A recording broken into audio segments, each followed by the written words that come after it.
Hello guys, today we're talking about Mission Impossible 4. But before we start this video, make sure you like or dislike or comment or share or subscribe.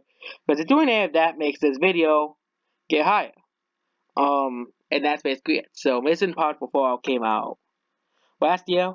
And I asked some of people if they've seen it, and nobody has even heard of this movie before for some reason, despite making $800 million at its box office.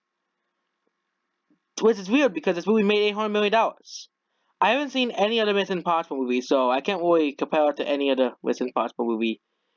It is definitely deserving of the title Mission Impossible because basically this guy goes at this guy named Hunt. He goes at these terrorists who basically want to destroy the world. They go let's say nuke holy cities um and destroy them. That's a plot point of the movie. YouTube. It's not. It's nothing bad. It's a plot point of the movie. It's a plot point of the movie when weapons go missing and the crew find themselves to basically stop them from destroying. Basically, the movie's about them trying to go and find these weapons so they can make sure this disaster doesn't happen. And basically, that they stop it, of course, because they're making more of these movies. If this disaster didn't happen, there won't be a number 7 and number 8 be in development. He has to make it two more of these movies. Um, this movie was pretty cool. There was a lot of good fight scenes in this movie.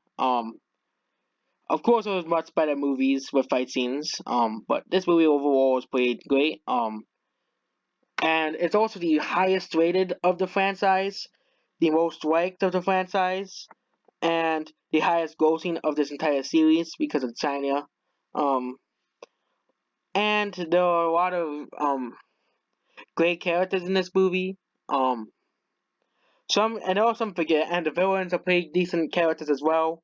Um, Pretty great villains, and a lot of the acting and stuff is pretty good as well. And then let's talk about the how all of these stunts in this movie are kind of self stunts. Tom Cruise still does his own stunts despite being 60 years old. It's not as impressive as Clint Eastwood acting with it in his near 90s, but it is pretty impressive that he's still doing all this stunt work when he's 60. I don't think he's gonna be in his stunt doing them for much longer.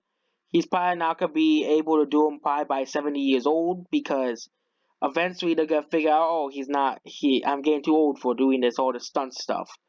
But he's still doing a pretty good job of doing stunts, and he's 60 years old. Um, Overall, I give this movie a 8 out of 10. It is very much Mission Impossible because this is a very unlikely circumstances that would never happen. Um, getting it done exactly at the last second, which is actually a trope of this series and other movies that follow the same exact trope that this movie actually started. And it kind of makes it more tense when the timer goes down because you feel like they may not make it, and that's kind of like the manipulation they use in this movie. Basically, that's it. Goodbye.